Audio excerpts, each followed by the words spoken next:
شمار نعمتیں اللہ ہمیں دیتا ہے، ہم اللہ کی نعمتیں کھانے کے باوجود بھی اس کی حمد و ثنا بیان نہیں کرتے ہیں، ہم اس کا شکریہ ادا نہیں کرتے ہیں۔ خدایا تو نے ہمیں ہوا دی، خدایا تو نے ہمیں پانی دیا، خدایا تو نے ہمیں جسم و جسمانیت سے نوازا، مولا تو نے بے شمار ہمیں نعمتیں دی، لیکن ہم بدقسمت اتنے ہیں خدا کی قسم کہ ہم کبھی بھی اس کا شکریہ ادا نہیں کرتے ہیں۔ شکریہ ادا کرنے کا ایک طریقہ ہے، میں آپ کو بتا دوں۔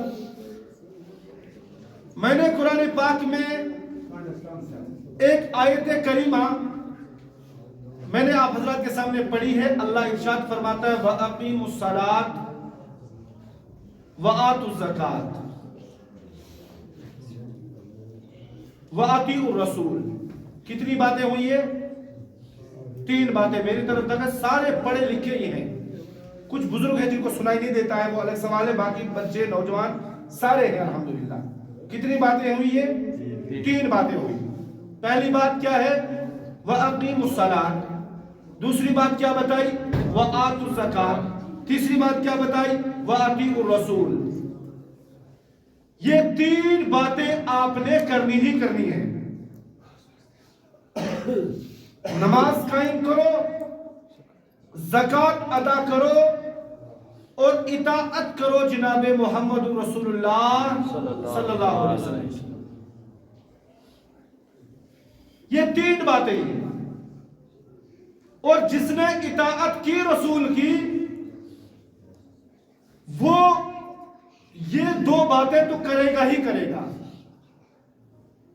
تو اللہ تبارک و تعالیٰ نے تیسرے نمبر پر جو بات بتائی ہے وَأَطِيعُوا الرَّسُولَ، تم نے رسول کی اطاعت کرنی ہے۔ میں نے کہا مولا اگر میں رسول کی اطاعت کروں گا تو ہمیں ملے گا کیا؟ تو اللہ تبارک و تعالیٰ قرآن پاک میں ارشاد فرماتا ہے جب تم یہ عمل کرو گے، یہ 3 باتوں پر، نماز بھی قائم کرو گے، زکوٰۃ بھی دو گے اور اطاعت رسول بھی کرو گے، اور کرو، میں نے کہا کیوں کریں؟ کہا کہ لعلکم ترحمون، تاکہ تم پر رحم کیا جائے۔ سبحان اللہ۔ جس بندے نے نماز چھوڑی وہ رحمت کی امید اور رحم کی امید بھول جائے۔ جو بندہ زکوٰۃ نہ دیتا ہو، فرض ہو چکی ہے زکوٰۃ لیکن زکوٰۃ نہیں دے رہا ہے، وہ یہ امید بھول جائے اللہ مجھ پر رحم کرے گا۔ جو رسول کی اطاعت نہیں کرتا ہے وہ کمبخت یہ بھول جائے کہ اللہ مجھ پر رحم کرے گا۔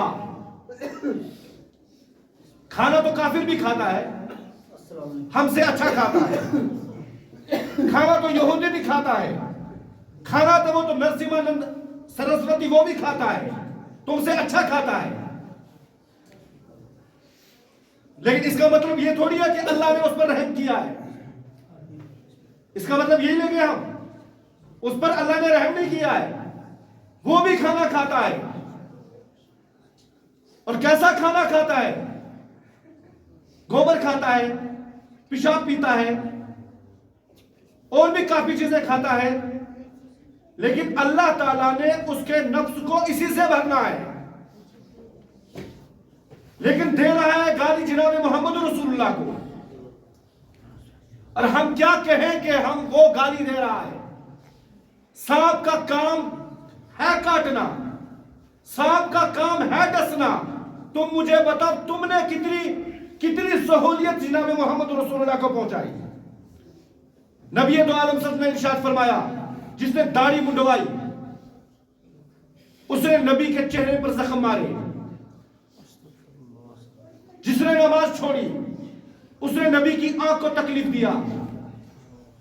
وہ تو زبان و زبانی بکواس کر رہا ہے، کرنے دو اسے بھائی، وہ تو کر رہا، اس کی کوئی پرواہ نہیں، وہ زبان و زبانی بکواس کر رہا ہے، لیکن میں تو ادھر کہہ رہا ہوں کہ میں رسول اللہ کا ہوں، رسول اللہ کے نام پر جان مٹانے والا ہوں۔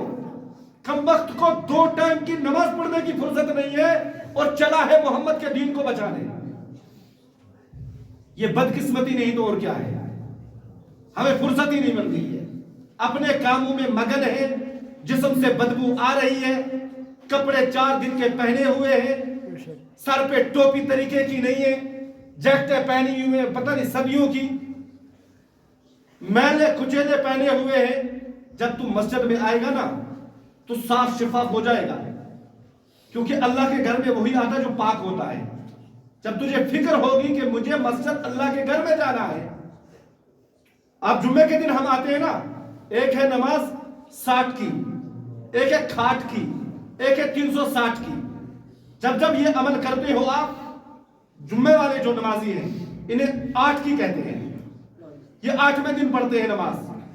اور ایک ہے 360 کی، وہ ہے عید والی نماز. اور ایک ہے کھاٹ کی، جس کو ہم زیادہ زور دیتے ہیں، وہ ہے جنازے کی نماز. یہ 3 نماز اس ٹائم جب ہم مسجد میں آتے ہیں یا کہ جنازے میں جاتے ہیں، اچھی طریقے سے منہ دھوتے ہیں، اچھی طریقے سے کپڑے دوسرے پہنتے ہیں. کیوں؟ کہ ہمیں لوگ دیکھیں گے. میرے دوستو، جب آپ دیکھو، جب آپ نیک عمل کرو گے آپ کے چہرے پہ نور آئے گا. اور جب نماز چھوڑنے کی نحوست تمہارے چہرے سے ٹپکتی ہوگی، کہاں نور دکھے گا ہمیں؟ وہ تو نحوست ٹپک رہی ہے ہمارے چہرے سے. بیوی نفرت کر رہی ہے الگ، بیوی قریب نہیں آنے دیتی ہے الگ، کھانا ٹائم پہ نہیں دیتی ہے الگ. اس کی وجہ کیا ہے سمجھتے ہیں ہم لوگ؟ نہیں، اس کی وجہ یہی ہے جب ہمارے چہرے سے نحوست ٹپک رہی ہے، پھر بیوی بھی نفرت کرتی ہے، پھر بچے بھی نفرت کرتے ہیں، پھر سارے کے سارے. جب اللہ نفرت کرے گا تو پھر تو دنیا نے کرنا ہی کرنا ہے. جب آپ مسجد میں آؤ گے، 5 ٹائم وضو کرو گے، مسجد میں آؤ گے، نماز پڑھو گے 5 ٹائم کی، تمہارے چہرے پہ اللہ کے رسول صلی اللہ علیہ وسلم نے ارشاد فرمایا، جب بروز محشر جب جہنمیوں کو جہنم میں پہنچا دیا جائے گا، جنتیوں کو جنت کی طرف پہنچا دیا جائے گا، تو اللہ کے رسول ارشاد فرماتے ہیں، میں قیامت کے دن اپنے امت کو ایسے پہچانوں گا اور ایسے چنوں گا جیسے مرغا دانا چگتا ہے. ایسے اپنی امت کو چنوں گا، اپنے امت کے لوگوں کو چنوں گا. صحابہ نے عرض کی، یا رسول اللہ آپ پہچانو گے کیسے کہ یہ آپ کا صحیح امتی ہے؟ حضور صلی اللہ علیہ وسلم نے ارشاد فرمایا، ان کے اعضائے وضو چمکتے ہوئے ہوں گے چاند کی طرح. ان کے اعضائے وضو چمکتے ہوں گے چاند کی طرح. چہرہ چمکتا ہوگا، ہاتھ چمکتا ہوگا، پاؤں چمکتے ہوں گے. اور کن کے چمکتے ہوں گے؟ جو مکمل 5 ٹائم وضو کرتا ہو.